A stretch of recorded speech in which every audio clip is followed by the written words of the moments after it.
सेवा नमस्कार सबैलाई हामी तामथाम जुम्लीका जिल्ला सुनसरी कारणले अहिले सुरुमा हामी हाम्रो सिडी चाहिँ मासुले सिडीबाट सुरु गर्दैछौँ। जुन मासुले सिडी चाहिँ हामीले राम्रो शुभ कामको लागि तिनचुलामा काम गर्दा तिनचुला बुझ्दा हामीले सबभन्दा पहिला मासुले सिडी सुरु गरेर हामीले प्रयास गर्ने गर्छौँ। जो वैष्णव हाम्रो यहाँ बनाएको चलन छ नै र सुरुमा हाम्रो नानीहरूले बनिरहेको सिडी चाहिँ हाम्रो मासुले सिडी भनेर हामीले चिन्छौँ। मैले दिदीले भने जुन सिडी हामीले राम्रो काम गर्दा अथवा तिनचुला पुग्छ र हामीले शुभ कार्य गर्दा हामीले मास्ने सिडीबाट प्रारम्भ गर्ने पनि गर्ने गर्दछौँ। यहाँलाई म जानकारी त्यति गराएँ अहिलेको 1 नम्बर सिडीमा।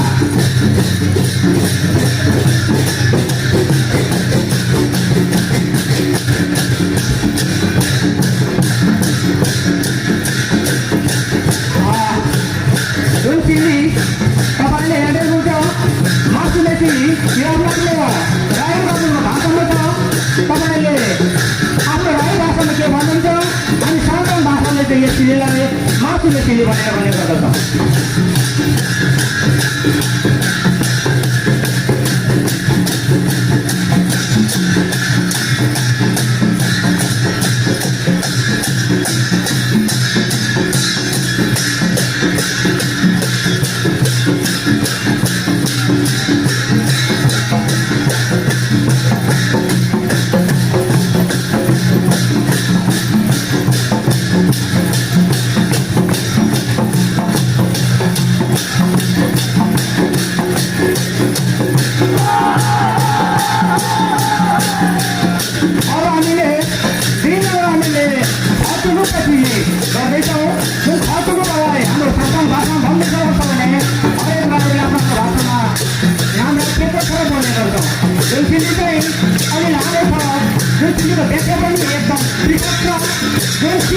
पहिला हाम्रो खालको बारे दिदी बहिनीहरूले पकाइरहेको खाना चामलको भात देखेर खुसी हुँदा नाचिरहँदा तिनचुलामा यो नाचेको सिडीलाई अहिले फक्कुको सिडी भन्ने गरिन्छ।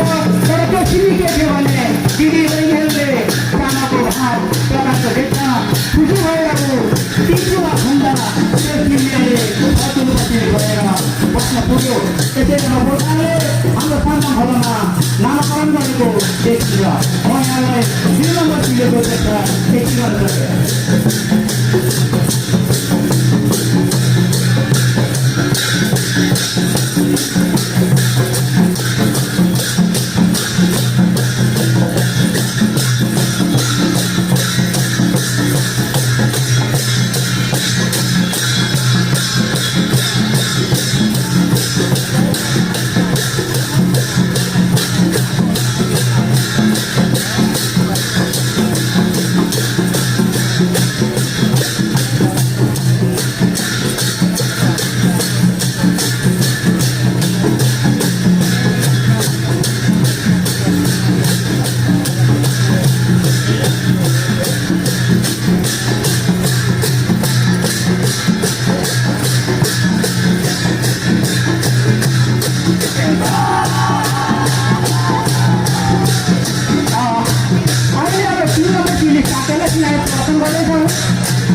अलिकति बुझ्यो धान राम्रो फलोस् भनेर चाहिँ उभिने गर्दा उभिने गर्दा गर्दै त्यो सिडी चाहिँ साकेर सिडी बस्न गएको भन्ने कुरो हाम्रो सरकारको भनाइन्छ।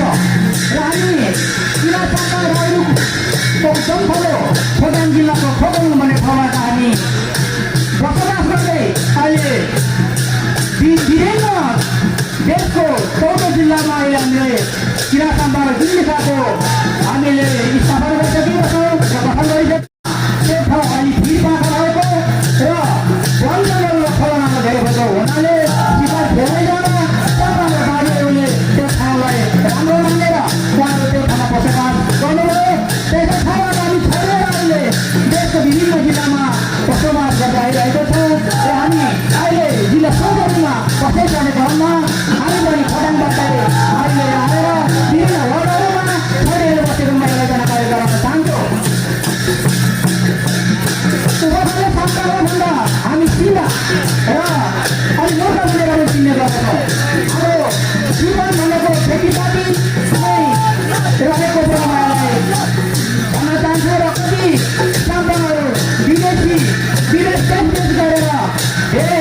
आफ्नो जीविका उपार्जन गरिरहेको उनीहरूलाई जनतालाई जनाउन चाहन्छु भने कोही अहिले आएर राजनीतिक क्षेत्रमा नि बिस्तारै बिस्तारै पहिलो चलिरहेको महिलालाई राजनीतिक अनुरोध गर्न चाहन्छु।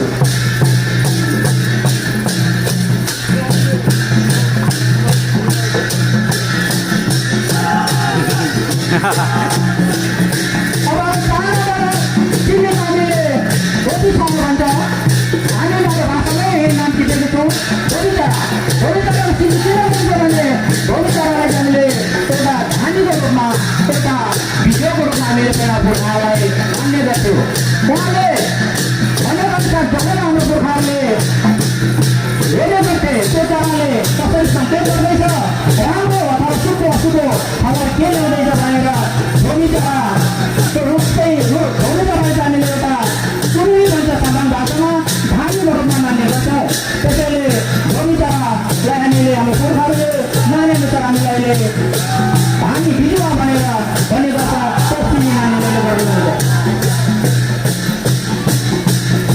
हाम्रो साम्पाहरूको जनसङ्ख्याको आधारमा तथ्याङ्कको आधारमा अहिले 7 लाखदेखि 10 लाखसम्म तथ्याङ्क आयो भने हामी त्यसमा विश्वास छैनौँ।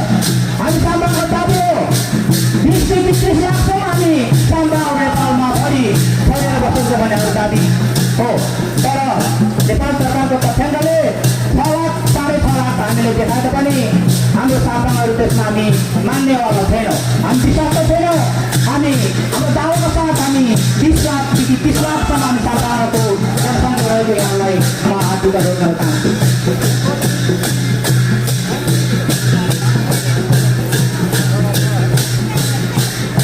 म धन्यवाद भन्न चाहन्छु किराँत साम्पालाई, किराँत साम्पाङ जिल्ला कार्य समिति सुनसरीलाई तपाईँहरूले दिनेको साथ त्यसरी हाम्रो लिङ्कले स्वीकार आइदिनु हो।